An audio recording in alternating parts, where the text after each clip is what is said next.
tout de suite sur LFM. Le live. De 17h à 20h. Et ça y est, Thierry Samitier, il est en face de moi. Bonjour Thierry. Oui, je monte le son. Ça y est, Allez-y. ça y est. Comment allez-vous ? Très bien. Et vous, je suis ravi d'être ici à Mantes-la-Jolie, dans cette ville où j'ai passé une partie de mon enfance. J'allais manger des gâteaux et faire des bêtises au bord de la Seine. Quand j'étais petit, je me souviens, il y avait le pont de Limay qui était d'ailleurs cassé. Il est toujours cassé ? Oui, il est toujours cassé, il est toujours là, on l'a pas Bon. enlevé. Il y a des pique-niqueurs dessus, il y a toujours la magnifique maison qui est à 2 doigts de tomber au bord de Limay, mais qui est toujours là. Bienvenue sur LFM, Thierry Samitier. Alors Thierry Samitier, c'est qui ? Non, c'est pas Thierry, c'est Thierry. Oui, mais je suis un peu stressée. Alors dites-le 10 fois, Thierry Samitier. Thierry Samitier. Thierry Oh, toi, Thierry Thierry Samitier. Samitier. Thierry Samitier. Voilà. Là, vous êtes sûr que tous ceux qui écoutent LFM retiendront votre Voilà. prénom et Thierry votre nom ? Samitier, Aymeric Dubernay-Carton Voilà. dans la série Nos chers voisins. Exactement, c'est ce que j'allais dire tous les soirs. Thierry Samitier. Thierry Samitier, Thierry. Voilà, bravo. Donc tous les soirs sur TF1 à 20h30 et également à 19h45 depuis septembre. Donc une émission qui existe depuis juin, le 4 juin 2012. C'est une fiction, c'est pas une émission, c'est une fiction Il va me reprendre à télévisée. chaque fois que je dis un truc. Oh là là, ça va être galère. Oh l'horreur. Donc c'est une fiction, une petite série nounette. On appelle ça un programme court actuellement quand on est... de 4 minutes. Voilà, c'est ça. Et qui fait parfois le samedi, je sais qu'on est à 20h40 et qu'on doit faire à peu près 10 minutes. On est un petit peu plus long, quoi. Mais c'est vrai Donc que avec des rediffusions. c'est vrai que les gens se plaignent que ce soit trop court en vertu de la qualité de ce programme, Oui. qui est, bon, on peut le dire, le meilleur programme court que la France ait connu depuis 50 ans.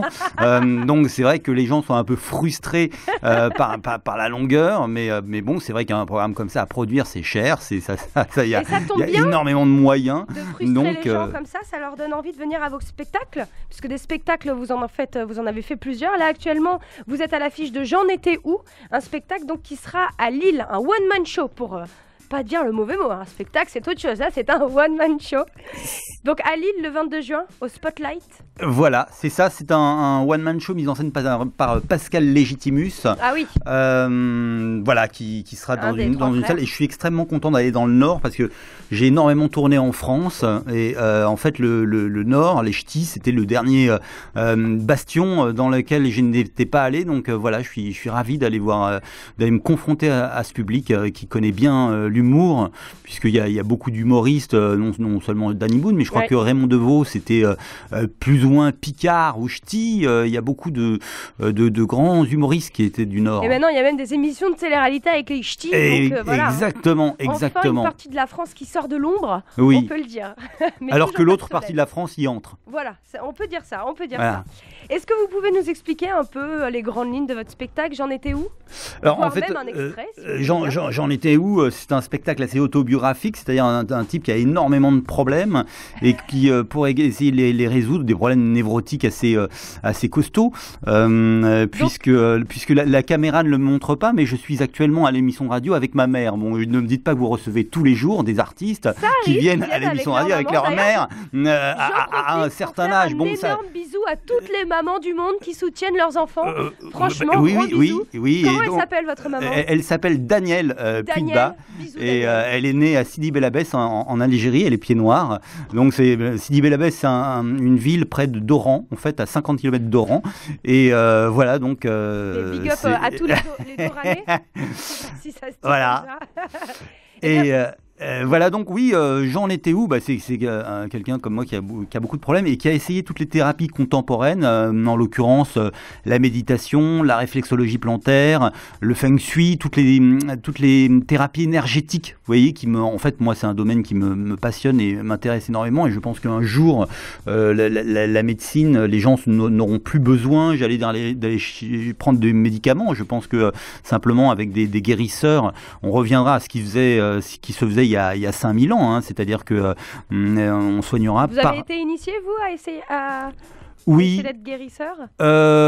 Et il y a des gens qui m'ont dit que j'avais une vibration de guérisseur ou un don de vibromasseur. Enfin, je ne sais plus exactement, mais en tout cas, ils m'ont dit que j'avais quelque chose en moi, oui, qui pouvait aider les gens. Ça, c'est sûr. Ok, mais je suis sûre que votre femme en est absolument ravie. Oui. Voilà, vous le faites très bien. Ça peut s'assimiler à un aspirateur, mais bon, chacun fait son choix. Donc vous venez de Gargenville. Gargenville, c'est à 6 km, c'est en fait entre Les Mureaux et Mantes-la-Jolie. Hein. Merci Mappy. Et donc vous avez commencé à nulle part ailleurs. Ah, je croyais merci Mappy, parce que je me disais, mais pourquoi elle me dit ça? Oui, j'ai commencé, Mappy. oui. Nulle part ailleurs, 99-2001, vous faisiez un faux spectateur, vous posiez des questions complètement décalées. Tout à fait. Est-ce que vous pouvez nous parler un peu plus de cette époque?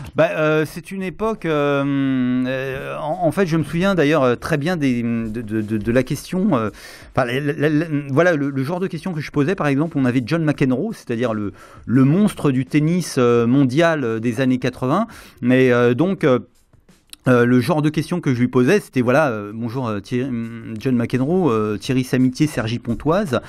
Moi, la question qui m'interroge, moi j'aime beaucoup votre jeu, mais je trouve que vous manquez de précision sur les balles hautes en revers. Et j'avais ce même défaut quand j'étais minime. En fait, ça vient à un manque de précision sur le placement de la jambe d'appui. Et donc je lui donnais des conseils. Voilà, c'est le petit branleur qui donne des conseils aux monstres, mais en réalité avec énormément de sincérité. C'est-à-dire que c'était vraiment un personnage. Voilà.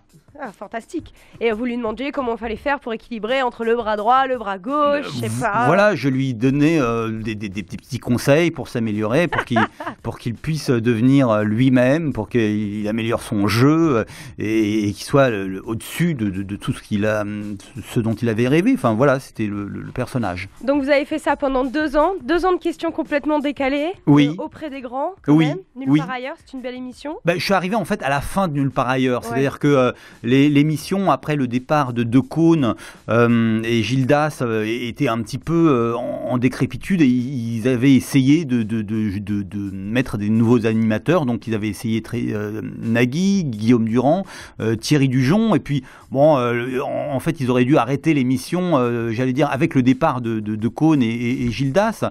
Donc c'était une tentative d'essai infructueuse, mais voilà, je me suis retrouvé à ce moment-là ballotté. Voilà, dans ce paysage particulier, en plein changement, en pleine évolution. Ok. Ensuite, Thierry Samitier, donc depuis le 4 juin 2012, vous êtes dans cette émission sur TF1, Nos chers voisins. Oui. Mais il s'est quand même passé 10 ans entre les deux. Donc oui. Plusieurs one-man shows. Oui. Il y a eu Embrassez-moi, J'en étais où? Est-ce que vous pouvez me faire un topo un peu de tous ces one-man shows que vous avez fait? Comment vous les avez écrits? Comment ils ont été reçus, etc. Alors, il n'y a pas eu seulement des one-man shows, il y a eu des comédies. Une comédie qui s'appelait Ta gueule, je t'aime, qui a été jouée à la Comédie de Paris pendant 2 ans et qui est toujours reprise par des compagnies aussi bien en France. Là, je viens de recevoir des demandes de droit SACEM et SACD. C'est vous qui avez tout écrit. Oui, donc qui vient d'être joué au Luxembourg, là qui a été reprise au Cours Florent, qui a été pris en Avignon, enfin rejoué en Avignon. Et c'est vrai que ça a été touchant pour moi, qui avait écrit ça de façon, j'allais dire, voilà, pour m'amuser, que des jeunes étudiants le reprennent, l'apprennent. Voilà, c'est touchant en fait ça. Et voilà, et j'avais écrit une autre comédie qui s'appelle Concession, et que nous allons reprendre là à la rentrée prochaine avec Marie Montoya, qui est une magnifique comédienne de comédie, qui joue d'ailleurs actuellement à la Gaîté Montparnasse dans une pièce dont je me souviens pas le titre, et ça c'est dommage. Et Serge Riaboukine, qui est un comédien exceptionnel, qui a une espèce de bourru un peu à la Jean Reno ou Gérard Depardieu, et mise en scène par François Rollin, qui est vraiment un grand metteur en scène, qui met en scène notamment Arnaud de Samer, et qui est co-auteur avec Arnaud de Samer, qui a mis en scène tout un tas d'artistes et de pièces. Vraiment, c'est quelqu'un d'artistiquement magnifique. Vous avez travaillé avec énormément de gens, tout ça qui a enrichi votre vocabulaire et surtout votre conception de l'humour, j'imagine. Oui, yes, of course. Enrichir l'humour, tout ça. Et ensuite, ça continue. C'est après qu'arrive Embrassez-moi. Oui, en fait, oui, Embrassez-moi, ça arrive en 2007, donc je fais la guerre d'Afghanistan en 2006, où je reviens, bon, j'ai réussi à faire reculer un petit peu les rebelles, mais finalement, c'était pas assez marrant, enfin, il n'y avait pas assez d'inattendu pour moi là-bas, vous voyez, les montagnes, une fois que vous les avez vues, bon, vous partez, quoi. Et donc, je reviens sur Paris, je crée en effet au Palais des Glaces le spectacle Embrassez-moi, voilà, qui a été un an de plaisir, de bonheur, et ensuite il y a eu une petite tournée, et à ce moment-là il y a eu un petit feuilleton là sur M6 qui s'appelait Tongue et Paréo, et c'était génialissime puisqu'on allait tourner en Guadeloupe, donc ça a été vraiment des moments, je sais pas si vous voyez, mais gagner votre vie au bord de la mer avec 2 caméras, un réalisateur, et être en maillot de bain toute la journée, je veux dire, c'était plus que du rêve. Est-ce que c'était du rêve pour ceux qui vous accompagnaient? Parce qu'être à côté de vous alors que vous êtes en maillot de bain, c'est pas... Oui, parce que bon, mais oui, pour tout le monde, je veux dire, même pour les techniciens, je me souviens, on était au Pierre et Vacances qui se trouve entre Sainte-Anne et Saint-François, donc et voilà, ça a été des moments pour moi complètement idylliques. Bon, malheureusement la série n'a pas marché très très longtemps en fait, et j'ai ensuite écrit pour une comédie à succès. J'étais le premier auteur sur cette comédie, c'est Scène de ménage, oui. Et j'ai été le neveu de Raymond et Huguette sur cette série. Alors là aussi, ça a été vraiment des moments super. Et là, vous participez, vous êtes scénariste pour... Et là j'étais scénariste sur Scène de ménage. J'ai énormément écrit sur les 2 premières saisons, et sur la 3e aussi. Voilà, c'était la première fois en fait que j'écrivais vraiment, je dirais, à la chaîne, puisqu'il faut vraiment fournir, mais en même temps on se retrouvait entre auteurs, il y avait une espèce d'émulation, on a passé des journées à se marrer, à se pisser dessus, et ça aussi c'est vraiment un vrai bonheur de Vous êtes énormément à écrire pour Scène de ménage, non? Alors maintenant, aujourd'hui, mais à l'époque c'était pas le cas, parce que les auteurs de Cabot Productions travaillaient sur Caméra Café 2, c'est-à-dire qu'ils essayaient de relancer Caméra Café avec une autre équipe, donc finalement il y avait très, très peu d'auteurs, on était 3-4, et c'était vraiment stimulant, parce que c'était un projet, je dirais, nouveau, et voilà, je crois que ce que j'aime bien, moi, en fait, c'est vraiment être au démarrage, c'est-à-dire lancer des nouvelles idées qui peuvent très bien se planter comme cartonner, voilà, moi j'aime bien ce défi, en fait. Et aujourd'hui, donc, vous êtes à l'affiche de Nos chers voisins, vous jouez donc Monsieur Duvernay-Carto, vous êtes directeur adjoint bancaire, mais sinon vous n'êtes pas un peu en concurrence maintenant avec Scène de ménage, Nos chers voisins? On retrouve un petit peu, on arrive dans l'intimité des gens, chez les gens, et on parle un peu de la vie de tous les jours. Vous n'êtes pas un peu en concurrence du coup? En fait, attention, Nos chers voisins, nous on est à l'extérieur, on n'est pas chez les gens, hein, c'est-à-dire qu'on est dans les couloirs, oui. Donc, et puis c'est vrai que c'est 2 programmes courts, ce sont 2 programmes courts qui sont humoristiques. Avec plusieurs familles qui se retrouvent avec plusieurs familles, mais nous c'est pas les couples, c'est-à-dire que je veux dire, il peut y avoir des sketchs intercouples, il peut y avoir aussi des et bon, je crois que non, je pense que les gens qui aiment la comédie aiment les deux, peut-être. Voilà, vraiment, je pense que je pense pas que pour le public il y ait vraiment de concurrence, je veux dire. Je pense que globalement les gens quand ils rentrent chez eux, ils ont eu plein de problèmes dans la journée, ou parfois même ils sont restés chez eux parce qu'ils n'ont pas de boulot et qu'ils ont envie de se marrer un petit peu le soir, et puis voilà, ils regardent ces programmes-là, et je pense que voilà, le fait de nous, on est du métier comme vous qui posez ces questions, mais en réalité je crois que vraiment pour les gens, je pense que c'est pas très important l'aspect concurrentiel, en fait. Oui, non, le mieux c'est de les cumuler les deux, et finalement voilà, moi je me souviens que quand j'avais 12-13 ans, bon, j'adorais écouter Coluche, Fernand Reynaud, et puis que pour moi voilà, c'était une espèce de soupape, de soupape, et puis il n'y avait pas de compétition, c'est voilà. Oui, bah, tant mieux, comme ça on a plus de petits programmes courts comme ça, courts mais intenses. Voilà, comme oui, en plus je pense que le fait que les programmes courts cartonnent et marchent, ça fait que c'est peut-être parce que des programmes cartonnent que d'autres se créent. C'est-à-dire que si nous, demain, on s'effondrait par exemple au niveau de l'audience, je pense qu'il y aurait beaucoup moins de programmes courts. Et parce qu'on cartonne, parce que nos chers voisins cartonnent, il y a d'autres chaînes qui essayent de faire d'autres programmes courts et ça va être une émulation sans cesse. C'est-à-dire qu'on a tous intérêt à ce que ça marche. Et c'est peut-être d'ailleurs parce que d'autres séries ont marché. Il y a eu Un gars, une fille, il y a eu scène de ménage, que nous, on peut travailler. Donc en réalité, il n'y a pas de concurrence, mais au contraire, une émulation, je pense vraiment. Oui, mais vous, c'est vraiment très court parce que Un gars, une fille, c'était plein de petites scènes, oui. mais ça a duré quand même... je sais pas, au moins 10 minutes, je pense. Oui. Voire 15 minutes. Oui. Là, c'est vraiment 2 à 4 minutes. On se retrouve comme le programme Bref, un peu. Vous pensez d'ailleurs que c'est Bref qui a un peu lancé cette mode du programme très court comme ça Je crois pas. Je crois pas parce que, en fait, d'abord, Bref, c'est un principe très particulier basé sur de la voix off. Ouais. Donc, c'est. Mais je pense que vraiment, c'est pour des contingences. À mon avis, je crois qu'il y a la météo entre 45 et 20 heures, il y a la météo, il y a les pubs, il y a d'autres pastilles, et je pense que je pense que c'est pour des raisons vraiment matérielles en fait que la série est courte, mais je crois que le samedi en fait à partir de 20h40, je crois qu'il y a une dizaine de minutes, c'est un petit peu plus long, et là surtout on vient de capter, de tourner un 90 minutes, donc j'ai tourné avec Anthony Cavana, j'ai tourné avec Alain Bernard. Il y avait Nikos Aliagas. Il y avait Nikos, il y avait une pléiade, j'ai tourné avec Elise Moon, d'extra, et je pense que ça va être un très bon programme. Donc vous venez de le tourner, on va le découvrir très bientôt à l'écran. Très certainement avant le mois de juillet. Oh, top. Voilà. Bientôt vous allez fêter vos 1 an. Un an de scène de ménage. On va en parler. Non, 1 an de nos chers voisins. Excusez-moi. 1 an de nos chers voisins. Voilà, donc depuis le 4 juin 2012, on l'a dit. On va faire une petite coupure musicale. Vous aimez la musique ? Oui, j'adore. Et qu'est-ce que vous pensez de Pink ?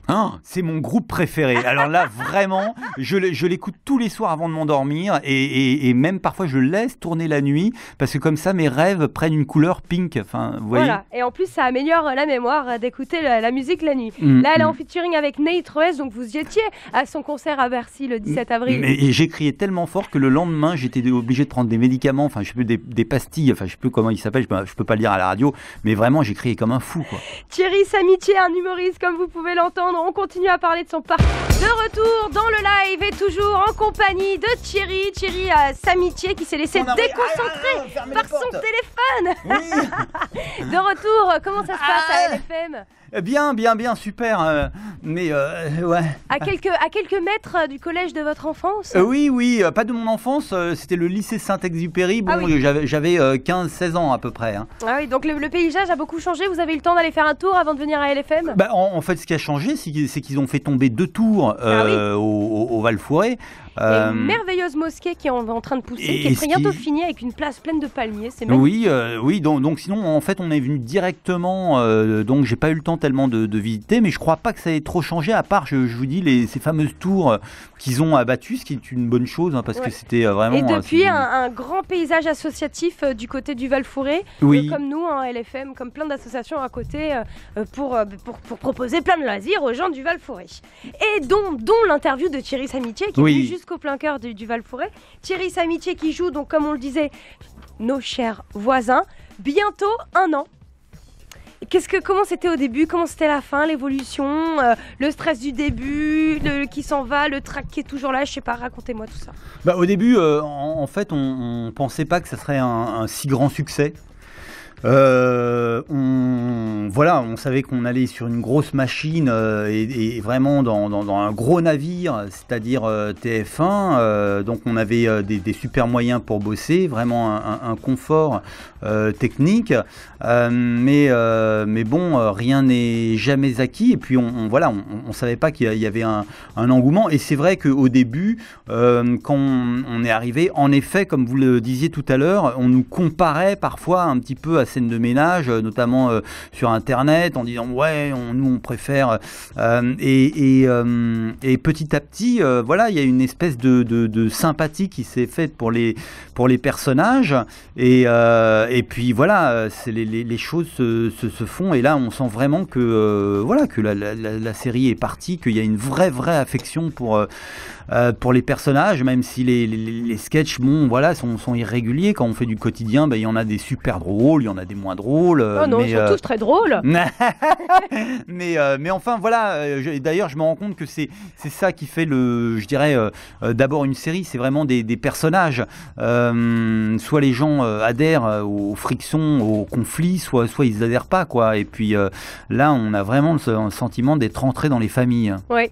Donc vous avez d'ailleurs fait un petit aspect un peu caricatural de chacune des familles. Donc vous incarnez le personnage de Aymeric Dubernay-Carto. Voilà, oui. Voilà, donc vous êtes père, vous êtes également directeur adjoint d'une agence bancaire. On peut le dire, vous êtes un peu le bobo par excellence, le petit bourgeois par excellence.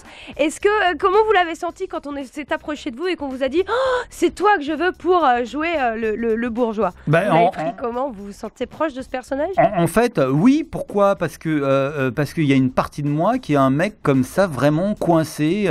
Et d'ailleurs, j'ai fait des études d'économie, j'ai fait une maîtrise de sciences éco, un DEA de monnaie finance banque. Donc, je mettais la cravate tous les matins.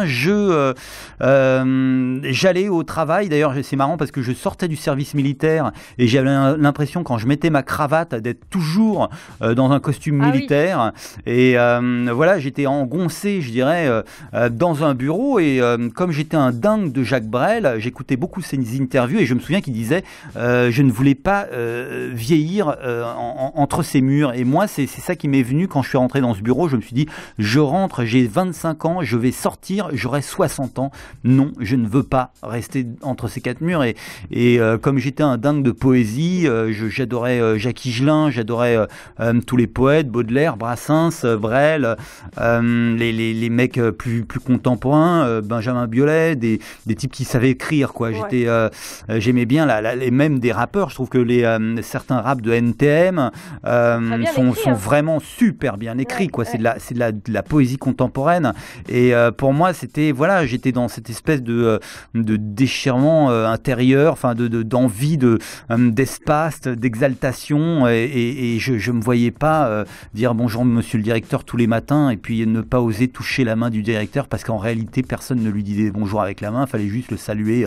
Non, je pouvais pas rester dans ce système complètement archaïque. Je trouvais que voilà, quand on est dans la conscience de la vie et de la mort, on sait que la vie c'est précieux, ça sent, il faut la respirer le plus fort possible, le plus profondément possible, et il faut vivre de tous ses poumons. Et je me disais non, je peux pas rester là-dedans. Et voilà, ça a basculé, mais j'ai été quand même engoncé dans cette fameuse cravate d'Aymeric Dubernay-Carton pendant 2-3 ans. Donc c'est complètement cohérent. Et je pense que, d'ailleurs, je me rends compte que dans la vie, on a tous une petite partie de nos personnages. C'est-à-dire que Martin Lamotte, qui est un mec super gentil, super génial, le côté tête de con qu'il a dans la série, je pense qu'il peut très bien l'avoir dans la vie, et que c'est une petite partie de lui, et que chacun de nous, en fait, chacun de nos travers dans les personnages, c'est vraiment une authenticité, et je pense que les gens le sentent, quoi. Mais bon, je crois qu'on dépasse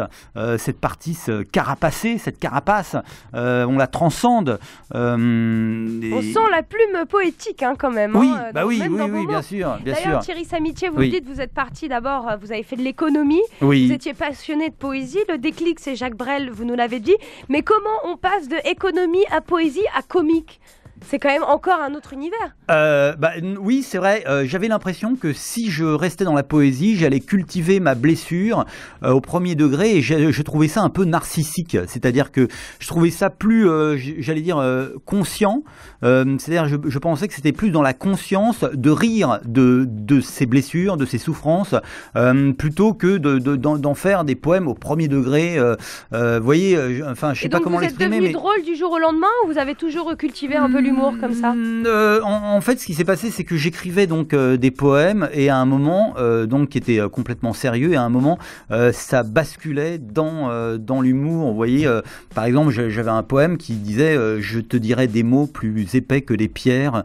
C'est-à-dire que ça commençait très très profond, très vrai, et puis ça évoluait par je ne balancerai plus ta mère par la fenêtre, je te le jure, je ne jetterai plus tes soutiens-gorge, je te dirais, et voilà, mais c'était toujours sur un ton extrêmement sérieux, c'est-à-dire que ça restait sur la même tonalité en fait.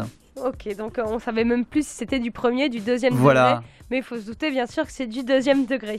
Ok, donc merci beaucoup Thierry Samitié de nous faire partager toute cette expérience, c'est quand même magnifique.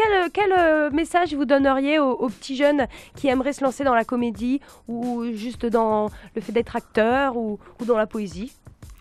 Moi je dirais que il faut faire vraiment ce qu'on aime, mais qu'il faut être extrêmement professionnel. C'est-à-dire que c'est extrêmement exigeant. Je pense qu'il faut faire d'abord très attention à ce qui relève de choix de l'ego et de choix qui relèvent, j'allais dire, de notre lumière, c'est-à-dire vraiment de notre âme. C'est-à-dire que je pense que il faut faire ce boulot quand on sent que c'est notre voix, c'est-à-dire quand dans son propre silence, on sent que vraiment on est fait pour ça et que on a vraiment quelque chose à transmettre avec ça. Une fois qu'on a fait le pas et qu'on a choisi de le faire, je pense qu'il faut être extrêmement professionnel. Mais là on parle du théâtre, mais c'est pareil pour le sport. C'est-à-dire que quand on choisit de faire du sport, du football, son métier, je pense qu'il faut être d'une exigence, mais de fou furieux, quoi. Et bosser comme un dingue, parce que c'est vrai que pour faire ce qu'on aime vraiment, ça demande une exigence de tous les jours, quoi. Ah là là, à méditer les cocos, vous entendez ça hein? Et si vous n'avez pas eu le temps de bien vous laver le cerveau avec ce que dit Thierry Samitié, ça vous ferait du bien. Non mais t'as vu comment tu parles à tes auditeurs? Mais tu parles comme si c'était des gamins là. Mais ils sont pas cons les gens qui écoutent. Mais arrête bordel, parle-leur dignement. Mesdames, messieurs, tu vois déjà tu dis mesdames, messieurs, mais non, ah non. Mes chers auditeurs et mes chères auditrices. Oui, chers auditeurs, chères auditrices. Mais oui, chers auditeurs, chères auditrices. Vous qui m'écoutez. Je suis très heureux. Je suis très heureux de vous retrouver aujourd'hui. Et je viens de finir mon 4 heures et nous allons écouter maintenant une musique que j'aime énormément. Vous voyez, on peut parler. C'est Corneille le paradis, continue. Et je serais bon, n'empêche, en radio. Ouais. Hein si vous voulez travailler avec moi, il n'y a pas de souci. Tout ceci est podcasté et même filmé. Voilà, vous allez nous faire un petit sketch tout à l'heure. On va parler aussi de votre futur, hein, parce que les projets, ça... Non, futur. Je n'ai pas d'espoir, le présent me suffit largement. Ah ça y est là, il est déchaîné. On va quand même faire une petite coupure musicale avec un petit morceau de Paradis, c'est Corneille et son dernier morceau sur LFM. Et on revient après pour un petit sketch et parler de vos futurs projets, Thierry Samitié. Merci encore une fois d'être là. Merci. De retour dans le live, toujours avec Thierry Samitié en direct. Hey, comment ça va? How do you do? Il est hyper chaud, Thierry va nous faire un petit sketch dans un instant. Mais avant quand même, petit moment promo, puisque actuellement tu es à l'affiche de ton one-man show J'en étais où, qui se produira à Lille le 22 juin au Spotlight. Yeah. Tu es actuellement aussi en train d'écrire un nouveau spectacle. Concession au Café Alors de la oui, Gare. non, il est déjà écrit. Il est déjà écrit là, on est avec en train de le Légitimus, travailler. C'est une comédie. Les trois frères. C'est d'ailleurs Concession, ça sera pas son nom final. Hein. Ah d'accord. Là, on est en train de chercher. Ça s'appellera peut-être Le cœur, les tripes et la femme du producteur, ou Le cœur, les tripes et les bas morceaux. On ne sait pas encore.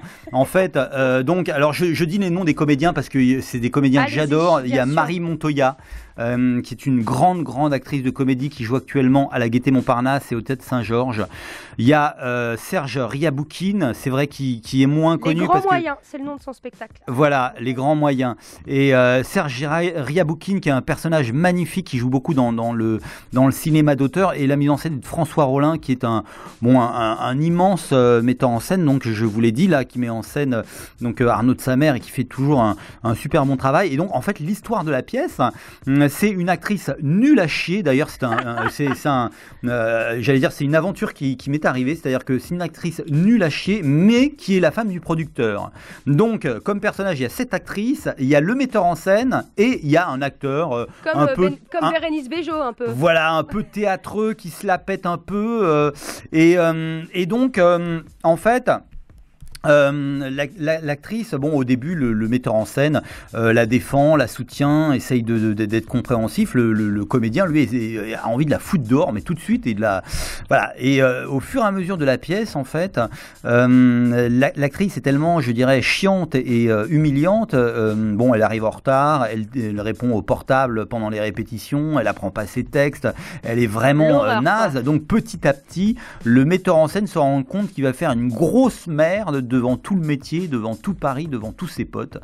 Et donc, petit à petit, il va commencer à utiliser les scènes de violence de la pièce qui travaille pour commencer à baffer la comédienne. Oh là là! Et c'est là que ça devient super drôle. On est mort de rire.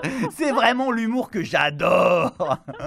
Et donc c'est vous qui mettez des claques à la comédienne pendant le oui, mais attention, on a travaillé avec un type qui tape dans ses mains. Voilà, qui nous fait vraiment travailler les scènes de combat, machin chouette. Il n'y a pas eu des fois où quand même vous aviez vraiment envie de lui mettre cette table? Les gars, c'est une radio féminine. Hein. Ah oui, d'accord. Non, mais non, mais en tout cas, c'est vraiment un grand bonheur, et je pense que ça va être aussi un grand bonheur. C'est un grand bonheur de la travailler, et ce sera un grand bonheur de la jouer, et je pense que ça sera un grand bonheur de la voir, vraiment.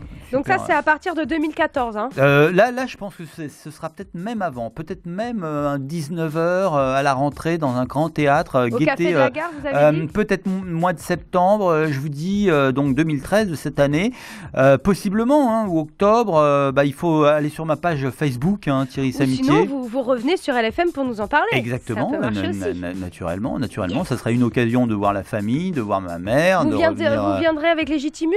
Oui, mais pourquoi pas, bien sûr, bien sûr, avec plaisir. Comment vous vous êtes rencontrés d'ailleurs ? Comment on s'est rencontrés ? En fait, je jouais dans une salle qui s'appelle le Tête de l'Archipel, et la personne qui tenait le théâtre l'a invité, et puis il a bien aimé mon boulot, mais on s'était déjà rencontrés avant dans un long métrage qui s'appelait Madame Irma, et qui était écrit par Didier Bourdon. Donc on s'était déjà croisés. En fait, quand des destins se croisent comme ça, vous vous rendez compte qu'ils se croisent plusieurs fois, et puis à un moment on se dit tiens, faudrait peut-être qu'on fasse un truc ensemble et qu'on travaille ensemble. Voilà. Donc ce spectacle qui n'a pas encore de nom, pour le moment il s'appelle Concession, mais peut-être qu'il va s'appeler les tripes. Alors oui, le cœur, les tripes et la femme du producteur, ou Rhapsody in Paris, ou j'en sais rien, mais voilà, pour l'instant on a tapé un pour. on trouve que oui, on avait trouvé aussi Là où tombe l'écume, mais on trouvait que ça ferait un peu trop pompeux, c'est-à-dire que comme c'est une pièce pompeuse qui travaille, on voulait donner un nom pompeux, mais on se dit peut-être que le public va le prendre au premier degré, et donc vous voyez, voilà, donc on cherche vraiment un truc un petit peu lumineux, quoi. Voilà, au niveau du titre. Eh bien, en espérant que ce titre sorte bientôt, bien sûr, vous êtes invité ici à LFM dès que ce spectacle est mis en place. Actuellement, et je le répète, vous êtes toujours à l'antenne de TF1 tous les soirs à 20h40, juste avant après le 20h, c'est Canteloup, pour nos chers voisins.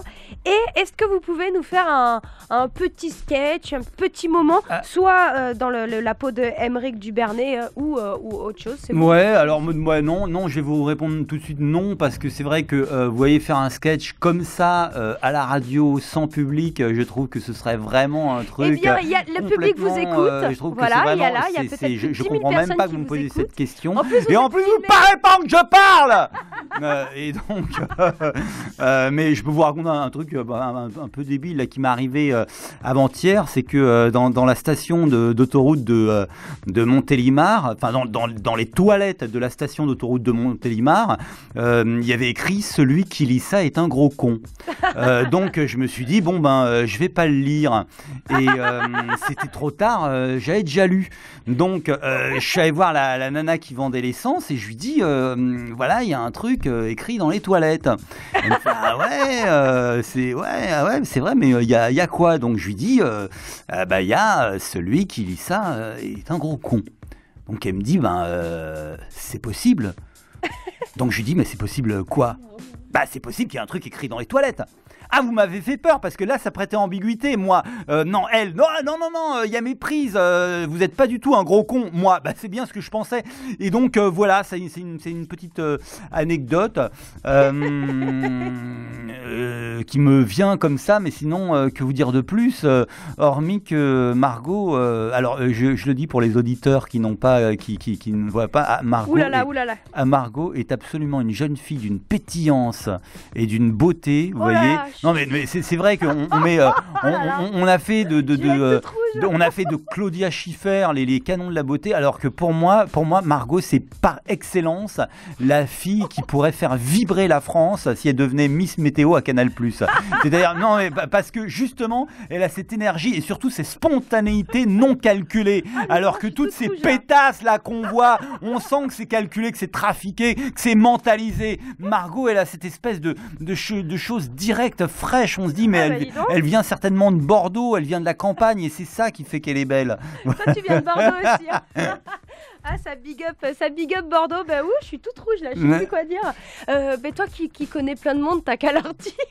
Oui d'accord, écoute je leur dirai alors. Je leur dirai, mais à mon avis il n'y aura même pas besoin parce que des émissions comme ça ils vont l'entendre à Paris, je suis sûr. Oh avec plaisir, de toute façon tout le monde peut nous écouter sur le www.lfm-radio.com. J'avais pas fini avec toi Thierry, j'ai encore des questions complètement cons pour toi. D'accord. Mais il faut que je me remette de mes émotions. On va mettre un petit Alicia Keys Brand New Me, le temps que je me passe un peu d'eau froide sur la tête. Merci Thierry, à tout de suite pour les questions un peu débiles sur LFM. D'accord, merci. Je suis toujours en compagnie de Thierry Samiché, vous êtes sur LFM. Bonjour, c'est Baptiste Biconi, vous écoutez le live avec Margot de 17h à 20h sur LFM. En compagnie de Thierry Samiché. Thierry, ça va toujours? Oui, Margot. Avec plaisir, merci d'être sur LFM. Quand Margot dégrafait son corsage.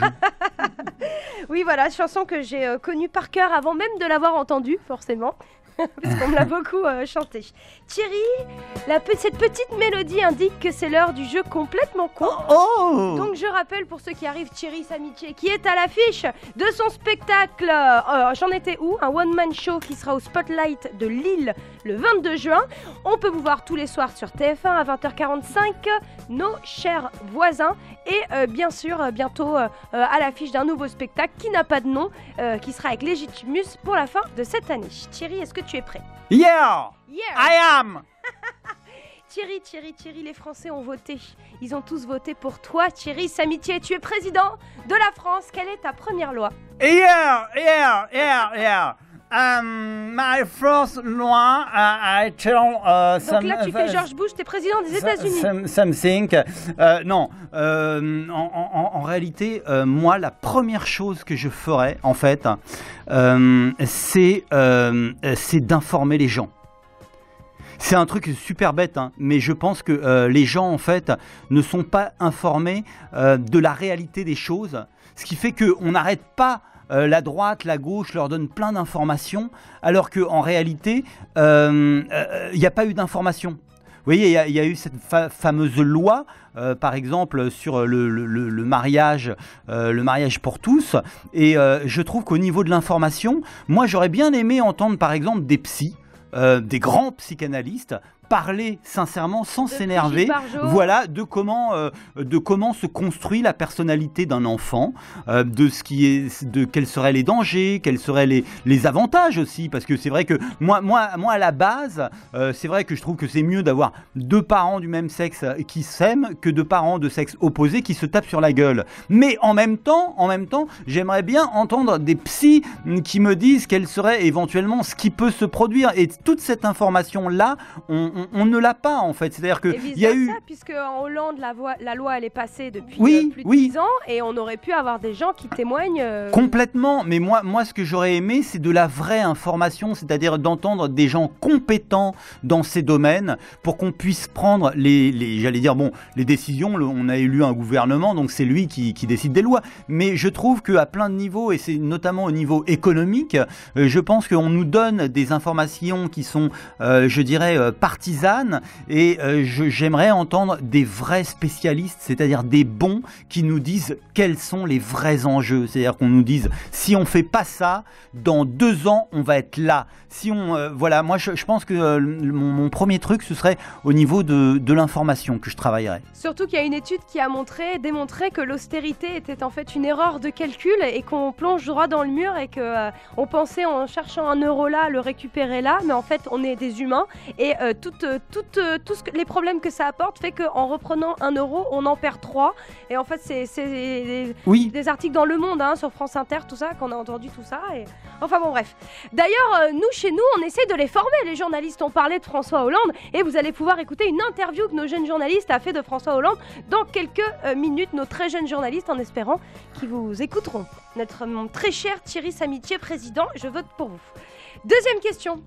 Allez hop, le loto est passé, l'euro million, comme vous voulez, vous êtes à la tête de 100 millions d'euros. Quelle est votre première action, Thierry Samitier ?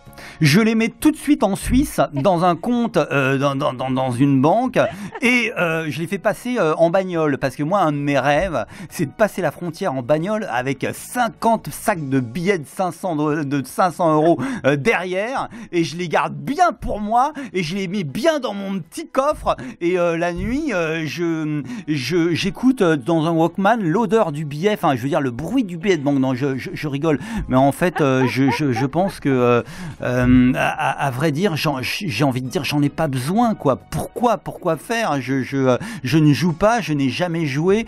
Je pense que tout ce qui nous arrive dans la vie est éducationnel, c'est-à-dire que ça a quelque chose à nous apprendre. Donc je me dirais qu'est-ce que la vie veut me dire? C'est-à-dire c'est ce que je me dis quand il m'arrive des grosses merdes. Je me dis qu'est-ce que la vie veut me dire?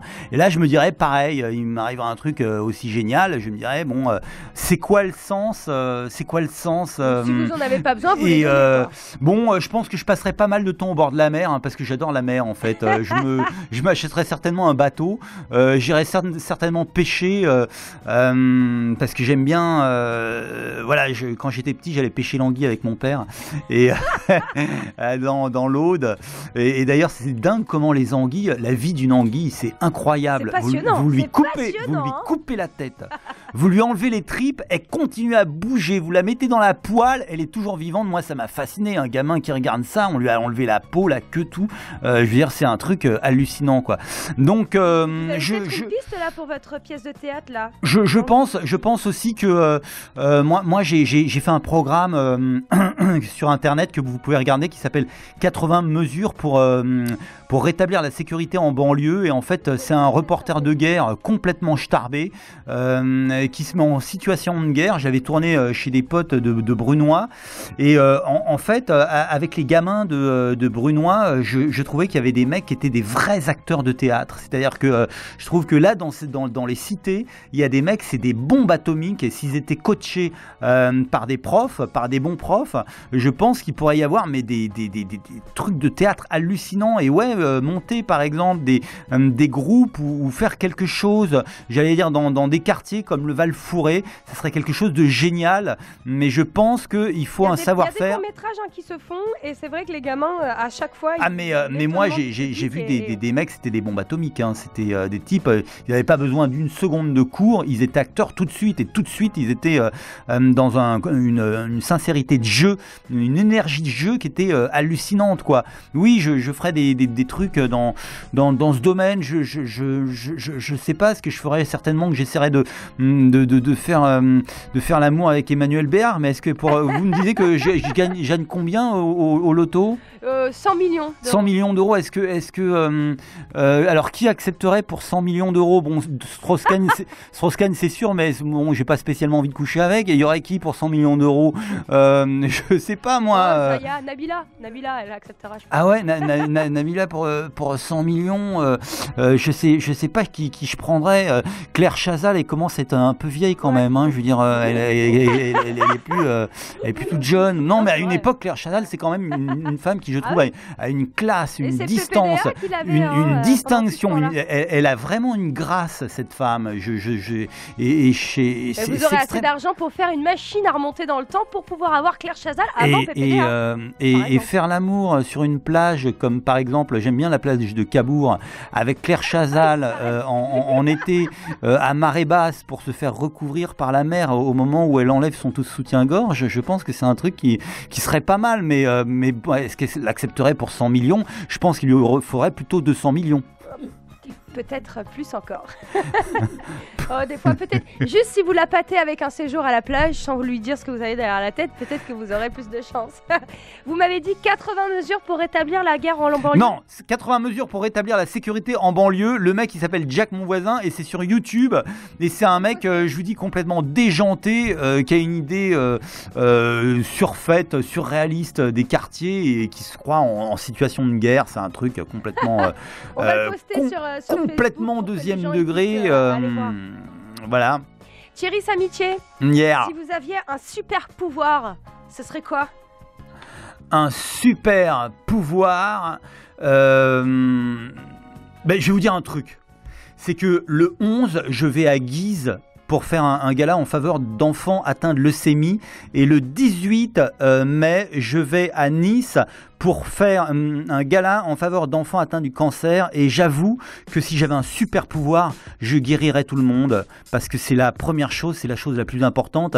Mais c'est là où on se rend compte j'allais dire, pour moi, ce sont des lieux de conscience qui sur l'existence. C'est-à-dire que on est extrêmement vulnérable, on est extrêmement démuni. Rien n'est grave, rien n'est vraiment grave. Et je crois que oui, guérir, je guérirais des gens qui en ont besoin. Oh mais quel poète! Mais qu'est-ce que vous voulez faire? On peut même pas essayer de jouer, de critiquer, de se dire ouais, sa réponse elle est nulle. Non, je peux rien dire. Bravo Thierry Samitier. Une dernière question aussi. Imaginons qu'ils font la queue devant LFM, ils savent qu'ils vous écoutent au moment où on en parle. Tous les artistes du monde entier rêvent de collaborer avec vous. Vous choisissez qui? Il y a quelques bons. Le problème, c'est que je travaille déjà avec. C'est-à-dire que travailler avec François Rollin, c'est quand même génialissime. Vous pouvez expliquer pour les gens qui connaissent pas François Rollin, quels autres... François Rollin, je vous dis, c'est le metteur en scène d'Arnaud de sa mère, mais François Rollin, il a été déjà dans l'émission Palace avec Jean-Michel Ribes. Il a fait un one-man show extraordinaire qui s'appelait Colère. Il a mis en scène un quatuor de saxophone, je crois que c'était des accès. Il écrit beaucoup, voilà, il a été chroniqueur à France Inter, c'est un mec qui a un talent de folie. Mais maintenant, quand vous me demandez avec qui j'aimerais travailler, je trouve que par exemple Alain Chabat, tout ce qui touche du doigt, c'est quand même de la qualité. C'est-à-dire que son film Prête-moi ta main, c'était une super comédie, vraiment d'une intelligence, voilà, qui m'a fait vraiment marrer. Il y a des gens comme ça, j'aimerais bien. Aux États-Unis, peut-être des étrangers? Oui, j'aime bien Jim Carrey par exemple. C'est un mec que j'aime bien. Je suis un dingue de Milos Forman. Milos Forman, c'est le mec qui a fait Amadeus, Vol au-dessus d'un nid de coucou. Voilà, les réalisateurs de Intouchable, je trouve qu'ils font du super bon travail, quoi. Parce qu'il y avait non seulement Intouchable, mais il y avait le film d'avant sur une colonie de vacances avec Omar. De l'autre côté du périph'. Oui, il y en avait encore un avant. Nos meilleures années ou nos plus belles années, un nom comme ça. Ouais. Ce sont des super réalisateurs, quoi. Voilà, des réalisateurs de comédie haut de gamme, c'est bien parce que je pense que vraiment les gens ont besoin de rire, mais des putains de bonnes comédies comme Intouchable, il y en a pas assez, quoi. C'est vrai. Peut-être qu'ils nous écoutent d'ailleurs, hein, tous. Oui. Et ils vont vous appeler très bientôt pour que vous travailliez avec eux. Merci beaucoup Thierry Samitier d'être venu jusqu'ici à LFM. Vous n'êtes pas si loin, à Gargenville. On l'a dit. Il y a votre maman qui vient. Allez, Gargen. Allez, Gargant! Allez, Gargant!